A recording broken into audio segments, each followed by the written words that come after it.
Esta adaptación religiosa de los Fremen es, pues, el origen de lo que ahora conocemos como los pilares del universo, de los cuales los Qizartafwit son los representantes entre nosotros, con los signos y pruebas y las profecías. Ellos nos aportan esta fusión mística arraquena, cuya profunda belleza está tipificada por la conmovedora música compuesta a la manera de la antigüedad, pero marcada por este nuevo despertar. ¿Quién no ha oído sin sentirse profundamente conmovido el himno al hombre viejo?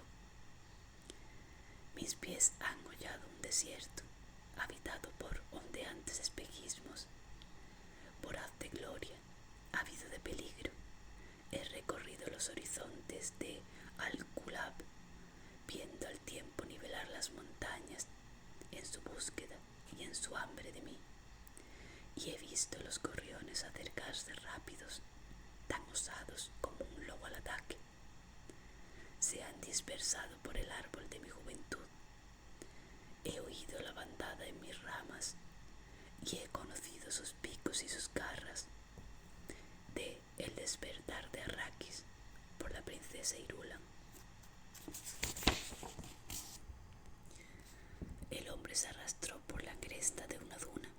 Era apenas una mota que se confundía con la arena en el resplandor del sol de mediodía.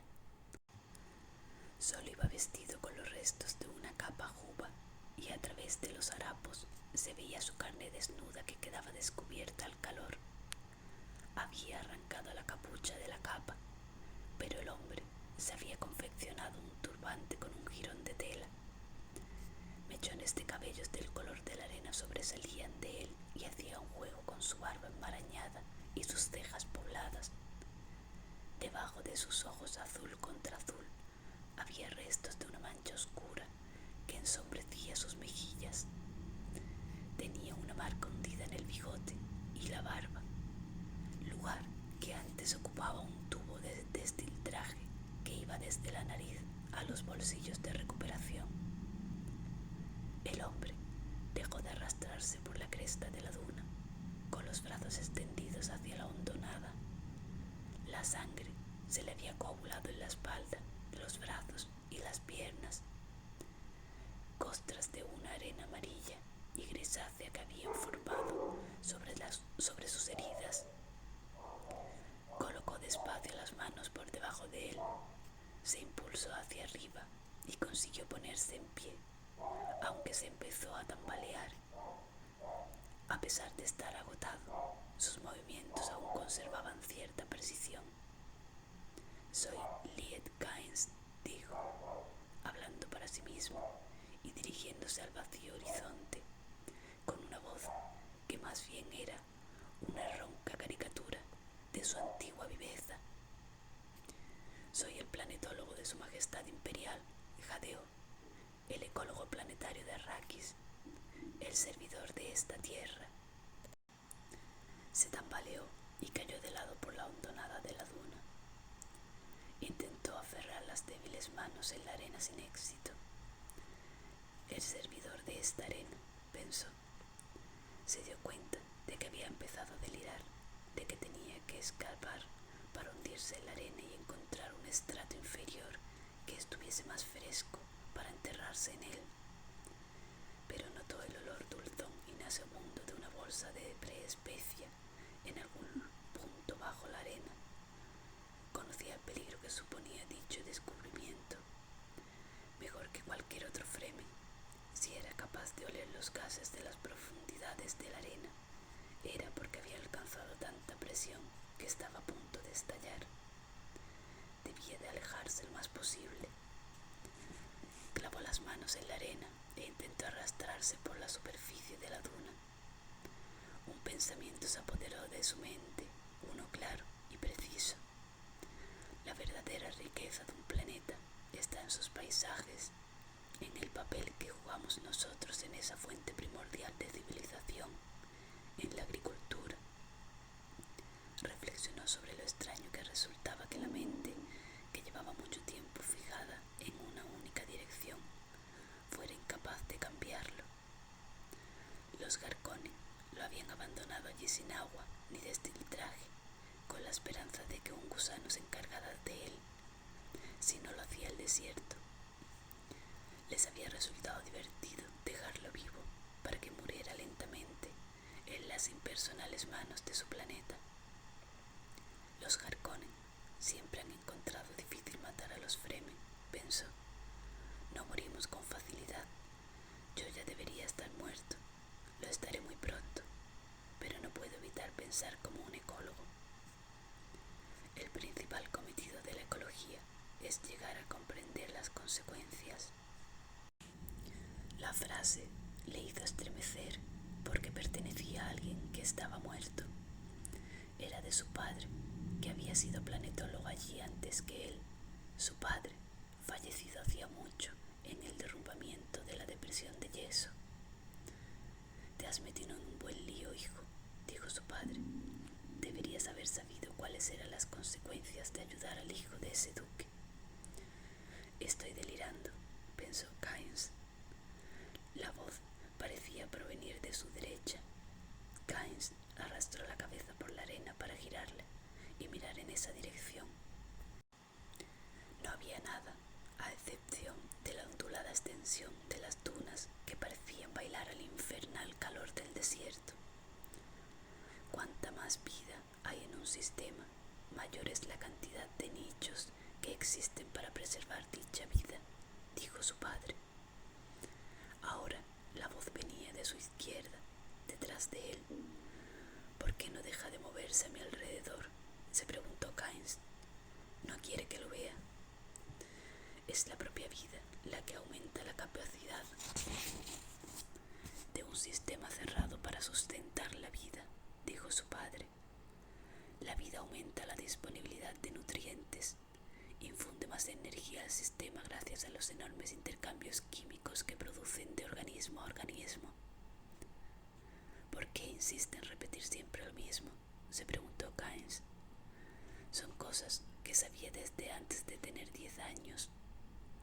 Los halcones del desierto, carroñeros como la mayor parte de los seres de aquel lugar, empezaron a girar sobre él. Kynes vio que una sombra le rozaba la mano y forzó la cabeza hacia atrás para mirar hacia arriba. Los pájaros eran manchas confusas en un cielo azul plateado, retazos fluctuantes de oscuridad. Somos generalistas, dijo su padre. No es posible trazar líneas divisorias entre los problemas planetarios. La planetología es una ciencia a gran escala. ¿Qué intenta decirme?, pensó Kynes. ¿Hay alguna consecuencia que no he sabido ver? Posó la mejilla en la arena caliente y bajo el olor de los gases de la preespecia notó el aroma a roca quemada. En algún rincón de su mente, controlado aún por la lógica, se formó un pensamiento. Hay pájaros carroñeros encima de mí. Quizá algunos de mis Fremen los vean y vengan a investigar. Los seres humanos son la herramienta más valiosa para el trabajo de un planetólogo, continuó su padre. Hay que difundir la cultura ecológica entre la gente. Por dicha razón, he puesto a punto un nuevo método de notación ecológica. Repite las cosas que me decía cuando era niño, pensó Kynes. Empezó a sentir frío, pero aquel rincón lógico de su mente le dijo: el sol está en su cenit, no tienes destiltraje y hace calor. El sol está evaporando toda la humedad de tu cuerpo. Clavó los dedos en la arena débilmente. Ni siquiera me han dejado un destiltraje. La presencia de la humedad en el aire evita la evaporación precipitada de la humedad de los cuerpos vivos, dijo su padre. ¿Por qué no deja de repetir cosas obvias?, pensó Kynes. Se esforzó en imaginar un aire saturado de humedad. Pensó que la hierba cubría las dunas, en una extensión de agua al aire libre detrás de él, en un canal lleno de agua que recorría el paisaje a cielo abierto, como había visto en ilustraciones. Agua al aire libre, agua de riego, cúbicos de agua para irrigar una hectárea de terreno en época de cultivo, recordó. Nuestro primer objetivo en Arrakis, continuó su padre, es crear zonas de hierba. Comenzaremos con una variedad mutante para terrenos áridos. Cuando hayamos acumulado la humedad suficiente en las zonas herbosas, plantaremos árboles en las tierras altas. Luego, algunas masas de agua, pequeñas al principio y situadas a lo largo del recorrido de los vientos dominantes, donde colocaremos trampas de viento precipitadoras de humedad a fin de recapturar lo que éste nos haya robado. Tendremos que crear un auténtico siroco, un viento húmedo, pero nunca nos libraremos de la necesidad de las trampas de viento. Siempre la misma lección, pensó Kynes. ¿Por qué no se calla? ¿Acaso no ve que me estoy muriendo? También morirás si no te apartas de esa burbuja de gas que se está formando debajo de ti, anunció su padre. Y lo sabes bien. Puedes oler los gases de la preespecia. Sabes que los pequeños hacedores están soltando algo de agua en la masa. Pensad en el agua que había debajo, lo enloqueció.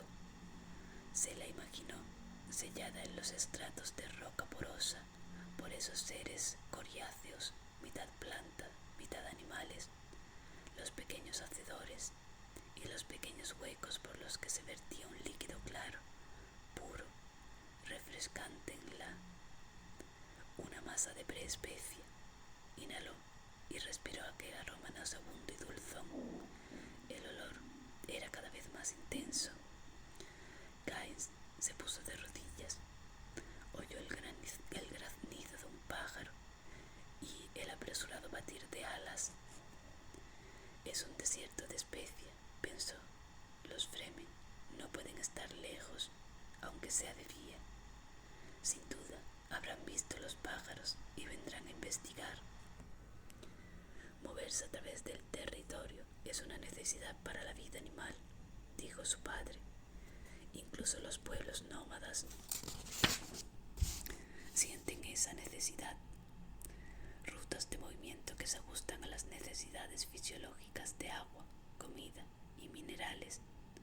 Debemos controlar esos movimientos y alinearlos con nuestros propósitos. Calla, viejo, murmuró Kynes. Debemos hacer en Arrakis algo que aún no se ha intentado en ningún planeta en su conjunto, continuó su padre. Debemos usar al hombre como una fuerza ecológica constructiva e insertar en este mundo vidas terrestres adaptadas a la terraformación. Una planta aquí, un animal allá, un hombre en aquel lugar, para así transformar el ciclo del agua y crear un nuevo paisaje. «Calla», gritó Kynes. Fueron esas rutas de movimiento las que nos proporcionaron el primer indicio de la relación entre los gusanos y la especia, dijo su padre. Un gusano, pensó Kynes con un esperanzado sobrealiento. Cuando la burbuja estalle, vendrá un hacedor, pero no tengo garfios. ¿Cómo podré montar un gran hacedor sin garfios? La frustración minó la poca energía que le quedaba. El agua estaba muy cerca, solo a unos 100 metros por debajo de él. Seguramente también acudiría un gusano, pero no disponía de ningún medio para atraparlo en la superficie y usarlo. Kynes volvió a caer en la arena, en la depresión que había ido formando su cuerpo. Notó el contacto ardiente de la arena contra su mejilla izquierda, pero era una sensación distante. El ecosistema arraqueno se ha formado dentro del esquema evolucionista de las formas de vida locales, explicó su padre. Es extraño que tan poca gente haya dejado de pensar en la especia para cuestionarse cómo se mantiene en este planeta en equilibrio entre nitrógeno, oxígeno y dióxido de carbono, sin contar con grandes zonas verdes. Se trata de un ciclo que hay que analizar y comprender, un proceso lento, pero un proceso que existe a pesar de todo. Falta un eslabón, pues siempre hay algo que ocupa su lugar. La ciencia está formada por muchas cosas que parecen obvias una vez han sido explicadas. Sabía que el pequeño hacedor tenía que estar ahí, enterrado en la arena, mucho antes de haberlo visto. «Por favor, deja ya las lecciones, padre», murmuró Kynes. Un halcón se posó en la arena cerca de su mano abierta. Kynes lo vio replegar las alas y ladear la cabeza para mirarlo. Encontró las fuerzas suficientes para soltar un gruñido. El pájaro retrocedió 2 saltos, pero no dejó de mirarlo. Hasta ahora, los hombres y sus obras han sido un azote para las superficies de los planetas, dijo su padre. La naturaleza tiende a compensar las plagas, a rechazarlas o a absorberlas para incorporarlas al sistema según sus propias características. El halcón bajó la cabeza, extendió las alas y volvió a replegarlas. Pasó a fijarse en la mano extendida de Kynes. Él descubrió que ya no tenía fuerzas para gritarle. «El sistema clásico de pillaje y extorsión ha fracasado en Arrakis», dijo su padre. «Uno no puede continuar robando indefinidamente sin preocuparse de los que vendrán tras él. Las peculiaridades físicas de un mundo quedan grabadas en su historia económica y política. Podemos leerlas y esto esclarece nuestros objetivos». «Es imposible que deje de dar lecciones», pensó Kynes. «Lecciones, lecciones, lecciones, siempre lecciones». El halcón dio un salto hacia la mano extendida de Kynes. Inclinó la cabeza primero a un lado y luego al otro para examinar la carne expuesta. «Arrakis es un planeta de un solo cultivo», dijo su padre. «Un solo cultivo. Esto mantiene a una clase dominante que vive como siempre ha vivido las clases dominantes, aplastando bajo ellas a una multitud de pseudohumanos semiesclavos que sobreviven gracias a sus obras. Tenemos que centrarnos en esas multitudes y en esas obras. Tienen mucho más valor del que nunca se ha sospechado». «No te estoy escuchando, padre», murmuró Kynes. «Vete». Y pensó: «Seguramente hay algunos de mis Fremen cerca. Es imposible que no vean esos pájaros que tengo encima. Vendrán a investigar, aunque solo sea para ver si hay humedad disponible». «Las multitudes de Arrakis sabrán que trabajamos para conseguir que un día estas tierras rezumen agua», dijo su padre.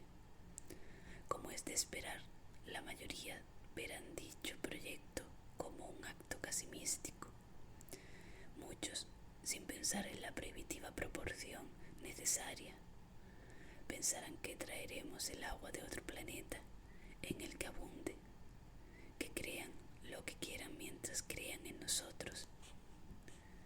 Dentro de un momento voy a levantarme para decirle lo que pienso de él», se dijo Kynes, «dándome lecciones cuando lo que debería hacer es ayudarme». El pájaro dio otro salto hacia la mano de Kynes. 2 halcones más se posaron en la arena cerca de él. «La religión y la ley deben ser equiparables para las multitudes», explicó su padre. «Un acto de desobediencia debe construir un pecado sancionado con castigos religiosos. Así conseguiremos el doble de beneficio, una mayor obediencia y una mayor valentía. Piénsalo bien, no solo debemos depender del valor individual, sino de la valentía de todo un pueblo». «¿Dónde está mi pueblo ahora que lo necesito?», pensó Kynes. Apeló a sus últimas fuerzas y movió la mano unos pocos centímetros hacia el halcón más cercano. La criatura saltó hacia atrás y se colocó junto a sus compañeros. Todos se prepararon para alzar el vuelo. «Lo planificaremos todo para conseguir que sea un fenómeno natural», continuó su padre. «La vida de un planeta es una tela muy bien entretejida. Al principio surgirán mutaciones animales y vegetales determinadas por las fuerzas primordiales de la naturaleza que vamos a manipular, pero a medida que se vayan estabilizando, nuestros cambios también ejercerán sus propias influencias y también tendremos que lidiar con ellas. No obstante, nunca olvides que basta con controlar tan solo el 3% de la energía existente de la superficie. Solo el 3% para transformar toda una estructura en un sistema autosuficiente. ¿Por qué no me ayudas?, preguntó Keynes. Siempre me fallas cuando más te necesito. Intentó girar la cabeza para mirar en la dirección donde venía la voz de su padre y mirar con fijeza al anciano. Sus músculos se negaron a responder a tal petición.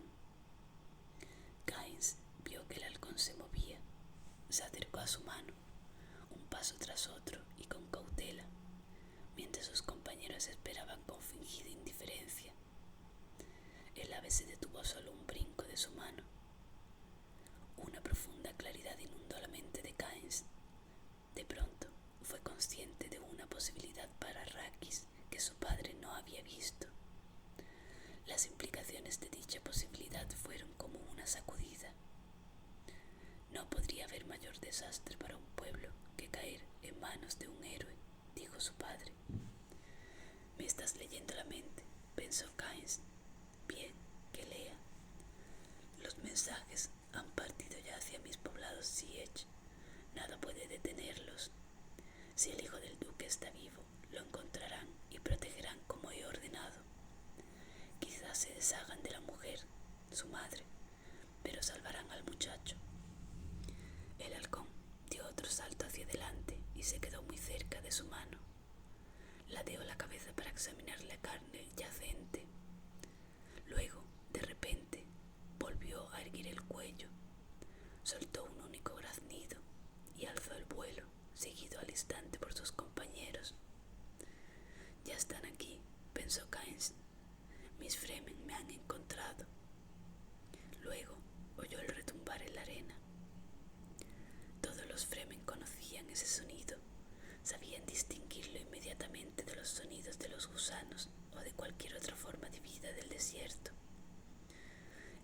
En algún lugar debajo de él, la masa de preespecia había acumulado agua y materia orgánica de los pequeños hacedores y alcanzado el estadio crítico de su descontrolado crecimiento. En las profundidades se había formado una burbuja gigante de dióxido de carbono que se alzó con brusquedad hacia la superficie y arrastró un vórtice de arena. Lo que se encontraba en la superficie sería engullido e intercambiado con lo que se había formado en las profundidades. Los halcones trazaron círculos sobre su cabeza y graznaron su frustración. Sabían lo que estaba ocurriendo. Todas las criaturas del desierto lo sabían. Y yo soy una criatura del desierto, pensó Keynes. ¿Me ves, padre? Soy una criatura del desierto. Sintió que la burbuja lo levantaba, lo arrastraba y estallaba mientras el torbellino de arena lo envolvía y lo hundía hacia las profundidades. Por un momento, esa humedad y frialdad le resultaron agradables. Luego, mientras el planeta lo mataba, Keynes pensó que tanto su padre como el resto de los científicos se equivocaban, que los principios fundamentales del universo eran los errores y las casualidades. Hasta los halcones lo sabían,